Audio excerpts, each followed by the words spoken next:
Have you ever attended public education? Yeah. Where? I went to Hume Fogg. Okay, so have you ever attended a zone school for public education, not a magnet school? Have you ever attended a school that you were zoned for in public education? Hume Fogg's a public school. Is it a magnet school? Yeah. Right. So you have to apply to get in. No, you don't have to apply, but you lottery. I think you know exactly what I'm saying. You've never attended a public school that you were zoned for.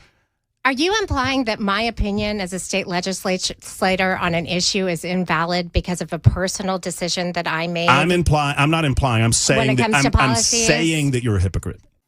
Hey guys, I'm Hannah Cox with BASEDPolitics, and I just had to make a quick special episode to talk about this week's biggest hypocrite in politics. If you like this video, make sure you subscribe to the channel, leave me a like and a comment. So school choice is exploding very quickly across the country. A record number of states voted to expand their programs or create them last year, and that trend shows no sign of slowing down anytime soon. School choice is basically a system where parents get to keep a portion of their tax dollars in an account, kind of like a health savings account, except this one is an education savings account, and they can use those dollars towards the educational institution of their choosing. If they like their public school, they can continue to invest and stay in it. If their public school is failing, like so many of our country's schools are, they can take those tax dollars and use them at private schools to homeschool, towards online courses, on tutors. You get the point. Now, everybody benefits in this system except for teachers' unions and the politicians who rely on their dollars. Families get to pick the educational pathway that's best for their child. Ultimately, taxpayers will likely save money because currently we spend about $15,000 per year per kid in the public school system for diminishing results every year, while most private schools are doing that for far cheaper with much better outcomes. And most importantly, poor and lower middle income students will no longer be trapped in failing schools, which they currently are because schools are zoned based on your zip code. And if you're not wealthy enough to just up and uproot your life and move to a better school district, which, by the way, would usually come with much more expensive housing, then your student is trapped in these government schools that are often failing, that are often violent, and that leads to them being stuck in cycles of poverty. This also is good for teachers who are increasingly stuck in a terrible school system themselves. Despite the vast number of dollars being thrown at public schools, very little of them make it into the classroom or into the teachers' pockets. Instead, those dollars go to fund bureaucrats, administrators, and third parties who get paid a lot more than teachers do just to recruit teachers. It's utterly corrupt. On top of that, they have very little autonomy over their day-to-day as teachers. And that's because they're dealing with the government. They're told what to say, how to grade, how to handle discipline. And increasingly, it's not a good job for teachers, which is why there's currently a shortage. People are choosing not to go into the field. But with school choice, better jobs would inevitably open up for teachers. So back to the people who would be harmed here, which again would be the teachers' unions, which are basically just leeches who live off of teachers and society, and the politicians who live off the unions, which would predominantly be the Democrats, although teachers' unions are in a flat-out spiral over this policy's advancement, and they've announced a huge campaign to donate to Republican politicians, particularly in deep red southern states, in order to try to stop it. Now, Tennessee, which is one of my former home states, is currently in a battle to expand their school choice programs. Tennessee is, of course, a very red and rural state, and that means Republicans have a supermajority. There are only a couple of Democrats in the legislature, but the ones who are there tend to be squeaky wheels, and one of those people is somebody named Heidi Campbell. Heidi Campbell is a Democratic senator from Nashville, and she hates school choice. Like, it is her entire platform. If you go scroll her Twitter page, like, this woman is losing her mind over school choice. I would love to be able to tell you how much money Heidi Campbell has taken from teachers' unions, but unfortunately, I can't find those disclosures. Let's just say I have my suspicions. Now, the best thing about school choice opponents is that they really don't have very good arguments for opposing these programs, particularly because they benefit the constituents they're supposed to represent the most, which would be, again, poor and middle income people, mostly in urban areas. So they have to come up with some kind of talking point to justify their opposition.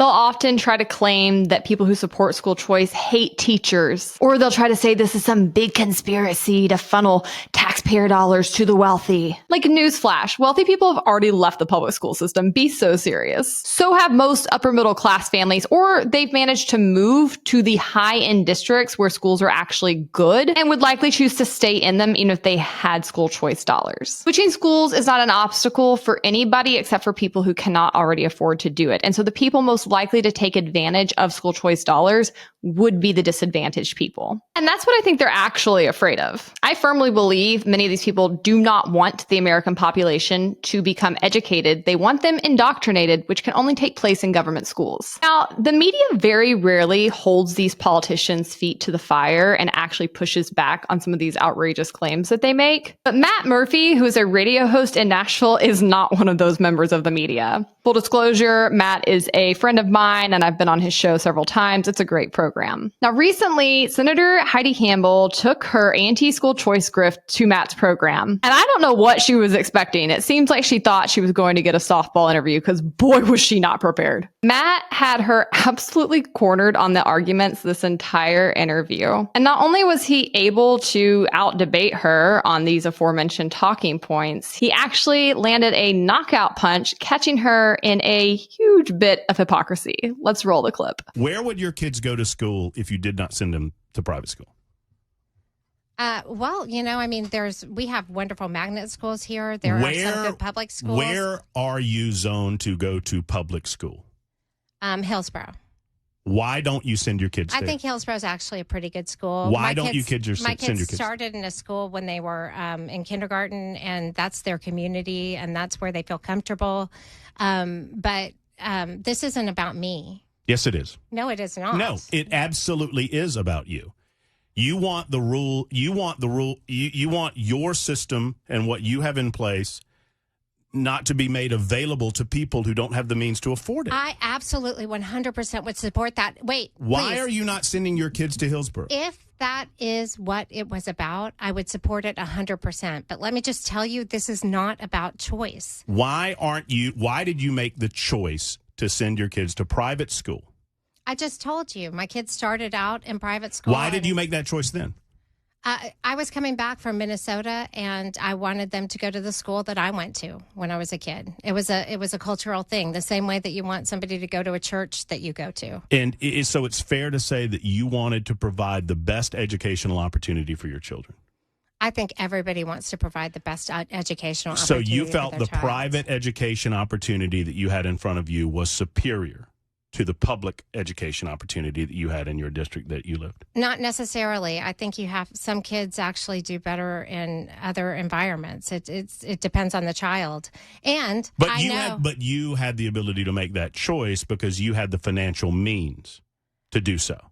This is one of my favorite facts that exist, and that is that almost anytime you find a politician or public figure who opposes school choice, there is a 99.999% chance that they have put their child in private school. And they will go rant and rave about how other people don't support public education and how important public education is to democracy.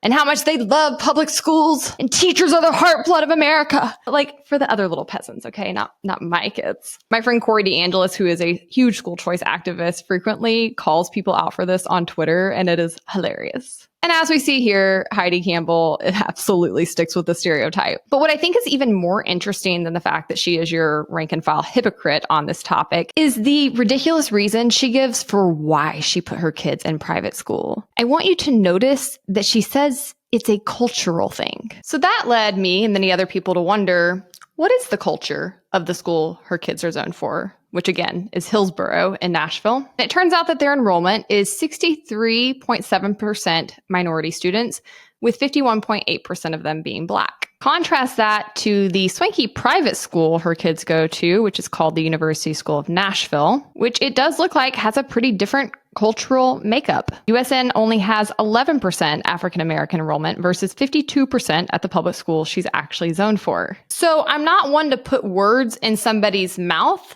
But that is not a good look, Senator. Clearly, she has such cultural misgivings with the school she's zoned for that she felt the need to pay a pretty hefty price to send her kids elsewhere, even though she says over and over she thinks it's a good school. Obviously, the senator does not believe this is a very good school, or she would have put her kids there for a far cheaper price. And if she does actually believe that, then she's a moron because their test scores are in the gutter. In fact, the school has a letter grade ranking of D. Their overall score is only 56.19 out of 100. Only about 25% of their students are proficient in reading and 6% in math. I'm glad for anybody who has the means to afford to send their kids to the school that is best for their development and educational attainment. Education plays a tremendous role in the opportunities a person will get and what they're able to achieve in life. What I do have a problem with, though, are self-righteous hypocrites like Heidi, who will spend tons of money to ensure their kids get the best educational outcomes and experiences, but who will work tooth and nail to trap other kids in failing, disgusting government schools. There is no amount of money you can throw at the public school system to make it work. We've tried that. The government always mismanages and wastes resources no matter what it touches. And right now, there's no incentive for improvement because the government has a monopoly on education. So without competition, nothing will ever get better. If you care about poor children and their opportunities in life, and if you care about where our society goes as a whole, because don't forget, having an educated populace is a prerequisite for this whole experiment to succeed. That's according to our founding fathers. Meanwhile, thanks to the public school system, Americans are getting dumber and dumber every year. They are literally losing IQ points. Something has to give, and it has to give now. And it's time to expose those who stand in opposition to it for what they are, which is self-seeking, hypocritical blowhards. In Tennessee, where again, there's a Republican supermajority, there's absolutely no excuse for them to not pass school choice this year. In fact, they're already pretty far behind many of their right-wing red neighbors. This is one of those issues people need to pay very close attention to see where the chips fall. It's very, very easy to tell here who actually cares about kids and who's working to support a system that they profit off of. All right, guys, that's a wrap. Be sure to share this video, especially if you know people in Tennessee. Leave me a comment. Let me know your thoughts. Subscribe to the channel. And until next time, stay based. If you like this video, don't forget to catch my weekly show, the Base Politics Podcast here, and subscribe to the channel here.